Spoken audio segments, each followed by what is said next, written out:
এগুলো ছাত্রছাত্রীরা আমাদের এখান থেকে সংগ্রহ করেছিল।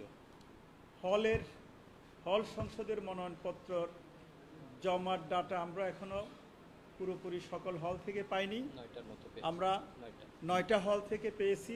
আমরা হয়তো এই 9টা হলের ডাটা আপনাদেরকে শোনাই দিতে পারি। ফজিলতুন্নেসা মুজিব হল থেকে জমা পড়েছে 36টি, কুয়েত মৈত্রী হলে জমা পড়েছে 31টি, শামসুন্নার হলে জমা পড়েছে 36টি, মুজিব হল 68টি, জরুলক হল থেকে 80টি, মহসিন হল থেকে 64টি, ফজল হক মুসলিম হল থেকে 65টি, সুফিয়া কামাল হল থেকে 40টি, জিয়া হল থেকে 78টি মনোনয়নপত্র হল সংসদ নির্বাচনের জন্য জমা পড়েছে।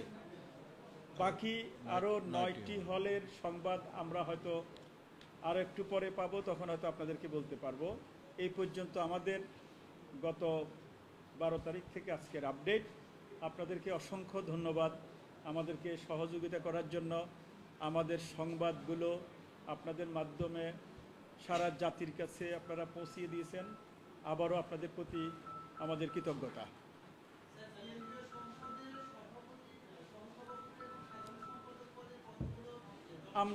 আমরা এই সংবাদটুকু আপনাদেরকে আজকে দেওয়া সম্ভব না। আমরা এই যে এই 509টি ফর্মকে সর্টিং করতে হবে, তারপরে তাদের বৈধতা অর্থাৎ তারা ঠিকমতো জমা দিয়েছে কিনা আমাদের স্ক্রুটিনি হবে। তারপরে আমরা কোন পদে কয়টা মনোনয়নপত্র জমা পড়েছে সেই স্ট্যাটিস্টিক্সটা দিতে পারবো আগামীকাল 5টার পরে। হ্যাঁ, এখন এটা দেওয়া সম্ভব না, কাজ চলতেছে। আমরা দ্রুত কাজ করার চেষ্টা করতেছি যাতে কালকের দিনে এটা মোটামুটি আমরা গুছিয়ে ফেলতে পারি। আমাদের আগে যে নির্ধারিত শিডিউল সেটা অনুযায়ী যাতে আমরা অর্থাৎ প্রার্থীদের খসড়া তালিকাটা যাতে প্রকাশ করতে পারি সেই ব্যবস্থা করার জন্য আমরা কাজ করতেছি। জি না, এখন বলা যাবে না, তো আমরা কাজ চলতেছে। কাজ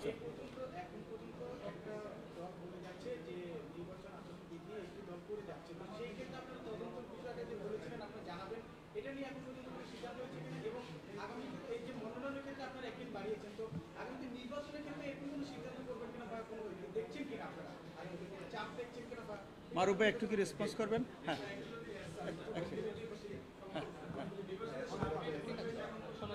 শোনা যাবে বলেন। মারুফ ভাই তাহলে একটু আসেন, এদিকে দেখতে আসবেন। হ্যাঁ, একটু আসেন, এদিকে একটু নিয়ে যান। হ্যাঁ,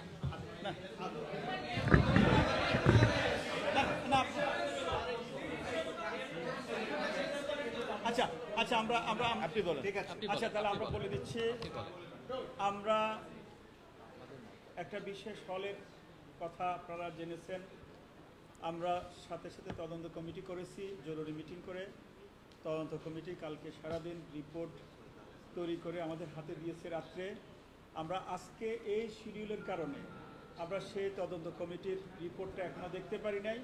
আমাদের 6টায় মিটিং আছে, তদন্ত কমিটির রিপোর্ট কি আসলো তখন সেটা আমরা দেখতে পারবো।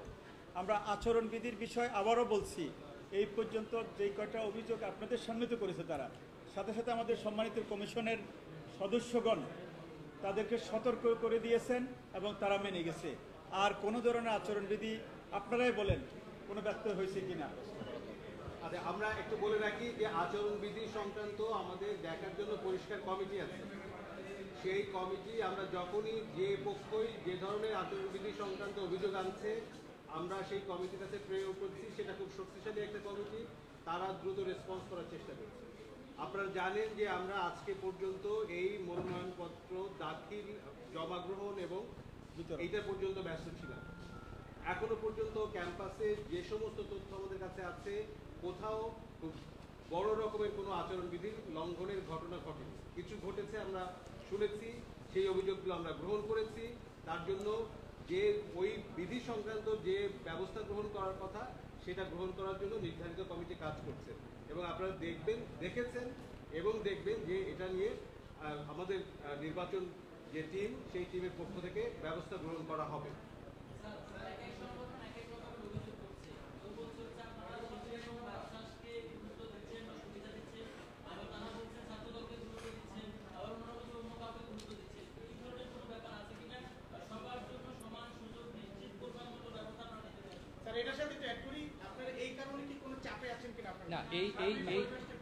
এই প্রশ্নটা অনেক পুরনো প্রশ্ন, মানে আজকে নমিনেশন সবাই জমা দিয়েছে এবং এটা কিন্তু অলরেডি আপনারা দেখেছেন যে বিশ্ববিদ্যালয়ে যে আমরা যে একটা দিন বাড়িয়েছিলাম সেটার কারণ ব্যাখ্যা করা হয়েছে যে ওই দিন প্রচণ্ড চাপ ছিল, অনেক শিক্ষার্থী শেষ পর্যন্ত হল এবং কেন্দ্রের ফর্ম নিতে আসছেন, হয়তো তারা সংগ্রহ করতে পারেননি।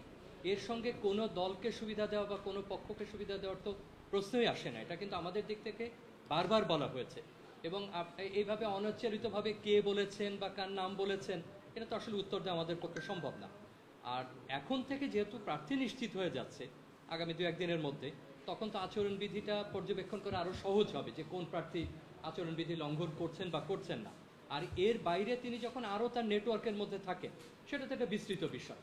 তো সুতরাং এখন যত তারা স্পষ্টভাবে কাজ করবেন, কেউ যদি আচরণবিধি লঙ্ঘন করেন এবং সেটা যদি অভিযোগ আকারে আসে, অবশ্যই আমরা সেটা খুব গুরুত্ব দিয়ে দেখব। এবং যে প্রশ্নটা বারবার করছেন, আমরা কোনো পক্ষকেও চিনি না বা কোনো দলকেও চিনি না, এখানে বিশ্ববিদ্যালয়ের বৈধ শিক্ষার্থী তিনি আমাদের এখানে প্রার্থী হয়েছেন, আমরা এটুকুই বলতে পারি।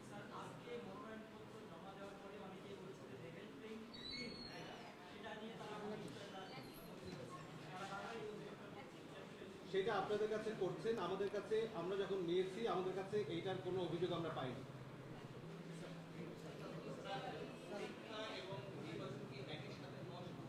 কি আছে আবার বলবেন? আমাদের যে পরীক্ষাগুলো আছে সেটা নির্বাচনের একদিন আগে, নির্বাচনের একদিন পরে, নির্বাচনের দিন